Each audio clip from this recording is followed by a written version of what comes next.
एक नगर में एक पति पत्नी रहते थे। उन दोनों का आपस में बहुत प्रेम था। एक दिन पति सफर से थका हारा घर आया। थका प्यासा वह आकर बिस्तर पर बैठ गया और अपनी पत्नी को पानी लाने के लिए कहा और बिस्तर पर लेट गया। पत्नी जब तक पानी लेकर आती वो सो चुका था। उसे गहरी नींद आ चुकी थी। पत्नी बहुत दुविधा में पड़ गई कि वो क्या करे। उसने पति को उठाने की सोची, पर पति को गहरी नींद आए देख उसका मन ना माना। यह भी उसे ठीक ना लगा कि खुद जाकर सो जाए। पता नहीं कब उसकी नींद टूटे और उसे पानी चाहिए हो, क्योंकि पति प्यासा था। तो उसने फैसला किया कि वो पानी का ग्लास लिए बिस्तर के पास ही खड़ी रहेगी और पति के उठते ही उसे पानी दे देगी। पूरी रात गुजर गई। पत्नी बिस्तर के पास ही खड़ी रही। सुबह पति की जब आंख खुली तो पत्नी को पानी का ग्लास लिए खड़ा देखकर वो बहुत हैरान हुआ। वो बोला, पागल तू सो जाती। पत्नी ने कहा, ये मेरे से ना हो पाया। तुम प्यासे थे, तुम कभी भी उठ सकते थे। फिर पति ने कहा, तो तू मुझे उठा लेती। पत्नी ने जवाब दिया, यह भी मेरे से ना हो सका। तुम बहुत थके हुए थे और तुम्हें गहरी नींद भी आ गई थी। मुझे यही सही लगा कि तुम सोए रहो और मैं ग्लास लिए तुम्हारे उठने की प्रतीक्षा कर लूं, ताकि तुम्हारे उठते ही तुम्हें पानी दे सकूं, और नहीं उठे तो कोई दिक्कत नहीं। एक रात जागने से मेरा कुछ नहीं बिगड़ेगा। यह बात पूरे नगर में फैल गई। धीरे धीरे यह घटना उस नगर के राजा तक भी पहुंच गई। नगर का राजा बहुत खुश हुआ और उस स्त्री को दरबार में बुलाकर हीरे जवाहरातों से सम्मानित किया।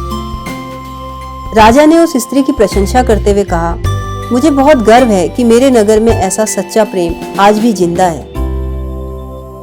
इस घटना से पड़ोस की एक औरत बहुत जलन और ईर्ष्या से भर गई कि यह भी कोई खास बात हुई।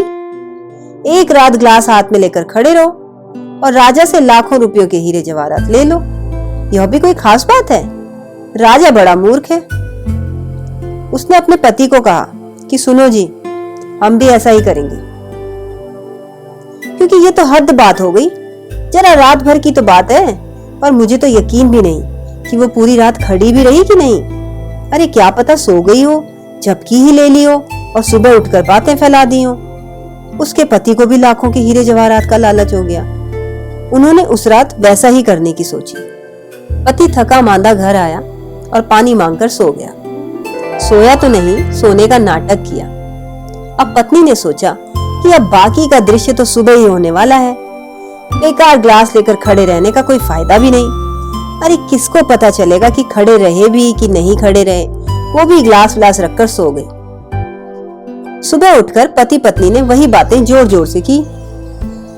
नगर में फिर बात फैल गई और राजा के कानों तक पहुंची। राजा ने उन्हें भी दरबार में आने को बुलावा भेजा। वे दोनों बहुत खुश हुए कि आज तो बहुत इनाम मिलेगा, हीरे जवाहरात मिलेंगे। दोनों दरबार में पहुंचे, लेकिन जब वे दरबार में पहुंचे तो बड़े हैरान रह गए।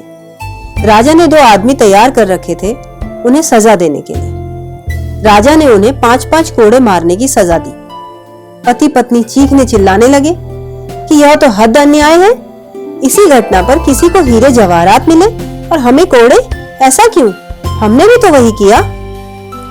राजा ने कहा, तुमने किया है, हुआ नहीं है। और दोनों घटनाओं में अंतर है। ऊपर से देखने में ये दोनों घटनाएं भले ही एक सी हों, फिर भी इनमें जमीन आसमान का अंतर है। तुम्हारा यह कार्य लालच, जलन और ईर्ष्या से निकला है, जबकि उनका प्रेम से हुआ है और सच्चाई से निकला है। कई बार हमें जिंदगी में अपने आसपास ये देखने को मिल ही जाता है कि यदि बहुत अच्छा काम भी अच्छे उद्देश्य से ना किया जाए तो उसके अच्छे परिणाम नहीं मिलते हैं। वहीं दूसरी ओर यदि हमारा उद्देश्य सही है तो हमें फल की कोई तीव्र आकांक्षा नहीं होती। हमें वो काम करने में ही शांति, सुकून और खुशी मिल जाती है। इसलिए जीवन में अपने कार्यों के पीछे छिपे उद्देश्यों को देखिए, उन्हें समझिए और गलत उद्देश्य से हो रहे कार्यों से बचिए। यह आपके जीवन को बहुत खूबसूरत बनाएगा।